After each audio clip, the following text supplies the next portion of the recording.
皆様こんにちは、おともです。今回は天威伝第3章。袁紹を打ち破った曹操は、群雄の中でも飛び抜けた存在となった。上将の地位を得ると、要衝慶州を手中に収めるべく南進。そして、慶州志士劉氷の家督騒動に乗じ、曹操は労せずして慶州を得た。一方、慶州に投留していた劉備は曹操の手を逃れるため、自らを慕う民を連れ公領へと遁走を開始する。劉備が地盤を得て台頭することを懸念した曹操は、直ちに追討軍を編成して劉備を追った。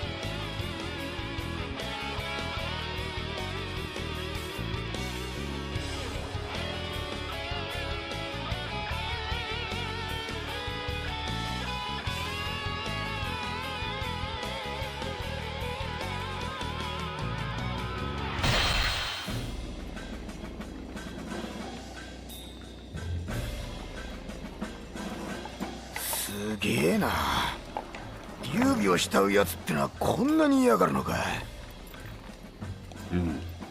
しかし民相手に悪来の武勇を振るうことはない。この追撃戦、お主には退屈かもしれんな。確かに逃げるやつらが殿をどうこうできるはずはねえ。ですが殿がこうして追うほどの男ってんならなんかあるかもしれねえ。殿、締めてかかりやすい。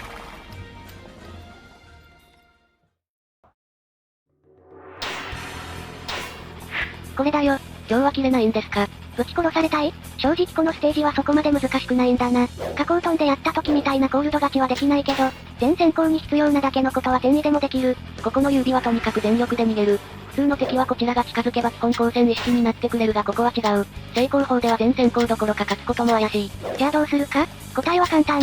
のっけで劉備の取り巻きを一掃して孤立させ、士気と取り巻きの数込みでの突破力を削ぐ。こうすることで味方が劉備を足止めできるようになり、敵軍団の撃破や、先行の300人撃破も余裕を持ってできるようになる。まあミスったら一瞬でポシャるけどね。ガン逃げ敵将を抑える能力が天意になさすぎる。鈍足リーチ範囲皆無に乱舞締めも長い。特に鈍足の天意は一旦距離離されるともう一生追いつけないんで、のっけの戦いはガチの一発勝負です。頑張りましょう。それじゃあ始めるか。天意伝第3章。長藩の戦い、袁紹を下し、次なる敵は奔走を続ける劉備。曹操と違う英雄の資質を摘み取るため、夕暮れ輝く長藩を行け。このまま劉備を天下に放ってはおけぬ。生死は問わん。奴を追い捕らえるのだ。というわけで始めていく。まずはショートカットで崖上まで移動。そうここ。やはり曹操はほらこの通り、話術なくてもいけるのか。これで劉備一行を先回りできたんで待ち構える。右手に柵があるあたり、ここをポケットに劉備を投げろ。よし、もう一丁。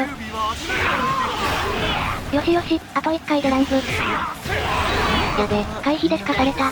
これで落ちるしかない。しまった、ちょっと遠い。ああ、当たりがまばらだ。マジでリーチなさすぎるだろ。14分の1届いてない。あと3発くらいか？なんとか押し込め。頼む。よーし、強運が出てきたな。これで劉備はもういい。こっからは長飛諸葛亮と後から来る強運の撃破。強運が来るまで劉備を削れば、取り巻きは少しの間こちらと交戦してくれる。でも距離が開いたり一定時間攻撃が当たらないと、また移動優先ルーチンに戻るんで、空振りでもいいんで、ある程度集団全員に攻撃を振って、交戦の意思を見せましょう。とはいえ天意の攻撃範囲では全員倒すのは難しい。実際理想にはもう抜かれた。まあでも長飛諸葛亮強運さえ倒せればいいんで、全員倒すのが難しい場合は、この3人に狙いを絞りましょう。あんまりちんたらやってると強運合流して3対1に持ち込まれるんで、なるだけ早く倒したい。話を戻して長飛があとちょっと。よし長飛撃破、次はお前だ。この諸葛亮がまた鬱陶しくてな。こいつめっちゃ足早いから距離取っても一瞬で詰めてくるんだよな。この距離回避も素早く動作を硬直も短い。さらに連攻撃序盤につく空圧弾の射程がかなり長いから、割り込み性能も異常に高い。次の石壁含めてガチで天意の天敵。次はそれをハイパー状態&体力維持で倒すんですか。この世の終わり。諸葛亮倒せたんで強運も耐えられる。ハイパー状態とはいえ完全短期なんで対処は楽。力武器ならなおのこと。実際もう残り体力ちょっと。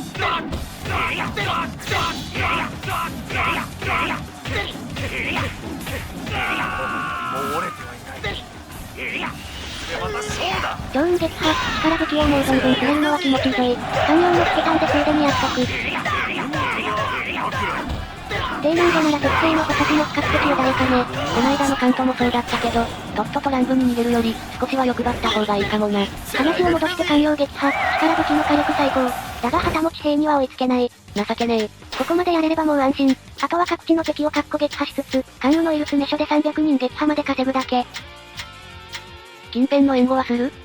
別にいいかな。もう優美に逃げ切られる心配もないし、ゆったりやっていこう。というわけで橋渡って伏兵出てくるとこまで移動。若干撃破数稼ぎたいから味方は押し上げず短期で行く。と言っても副将もいないし兵も大した数いない。短期でも気休め程度。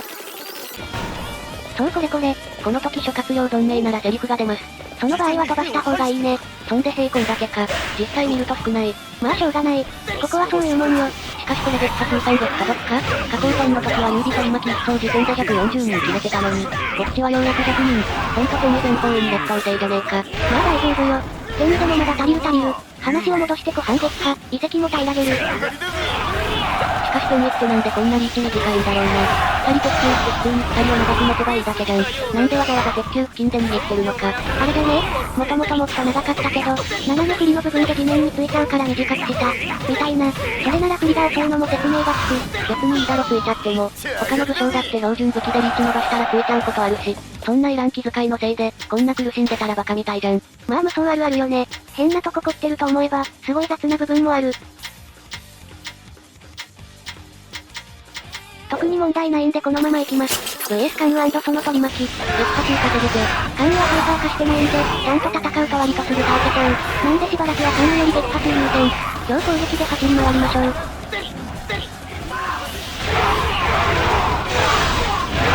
この状態なんで撃破がはかどるね。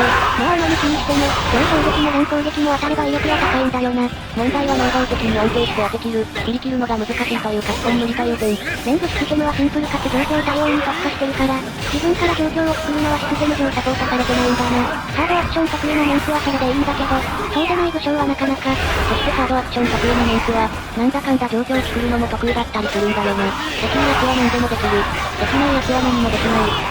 格差社会。なんか過去先乗りマスター出ることが決まったらしいけど、この場合はキャラボリュームだけじゃなく、こういう細かい調整までもっとかっちりやりきらないと、当時の不法や論争を蒸し返すことになりそう。まあ無難にとか4とかからやるだろうがな。それがいいよ。一人マスターはやるなら慌てないでノウハウ培ってからにして。話を戻して関羽撃破、確定徴収羨ましいぜ。南にの詰所も手を押す、相関係も美味しくいただきますよっと。ちょっと足りん。もうちょい関羽の撃破は後にすべきだったか。まあいい、これぐらいならなんとかなるでしょ。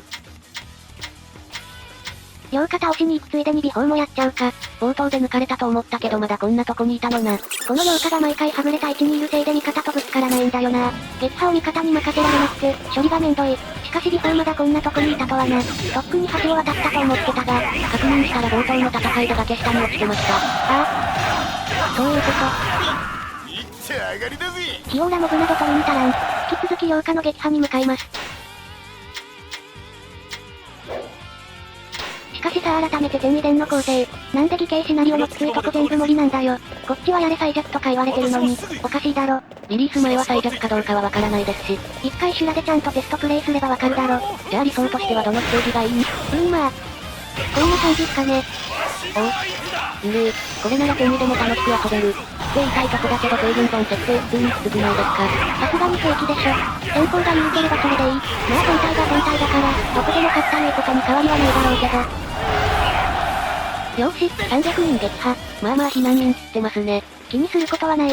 倒しちゃいけないのは谷隊長だけなんで、あとは義軸という義だけだね。しかしこの長反も、良くも悪くも5でしか出せない味わいですよね。それ良くないのでは。いやさ、このステージの問題は自キャラに逃げる敵を拘束するすべの乏しい点であって、この段逃げ意識の敵っていうのは、むしろきつさが伝わっていると思うんだ。ああ、むしろ普段に択応戦してくれちゃうと変じゃん。確かに、逃げてんじゃないのってなるか。そうそう。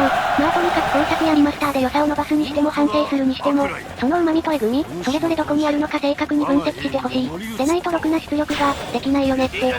話を戻して追いついたんで強襲発動。一気に決めるぜ。行くぞ。強襲力武器連無全分回しラッシュ。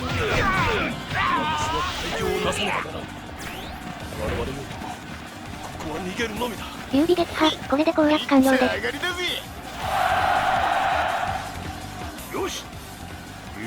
不足したか。あとは奴を亡き者とすれば。腕が鳴るべ。わしにかかりゃコンクレ楽勝だぜ。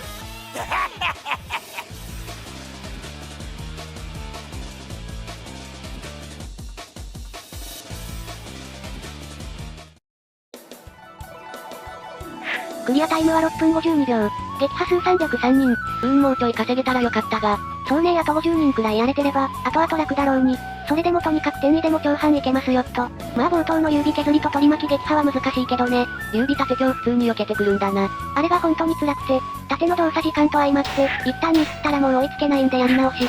辛かったです。では転移伝第3章はここまで。ようやく折り返し、まだまだ地獄が続くぜ。ご視聴ありがとうございました。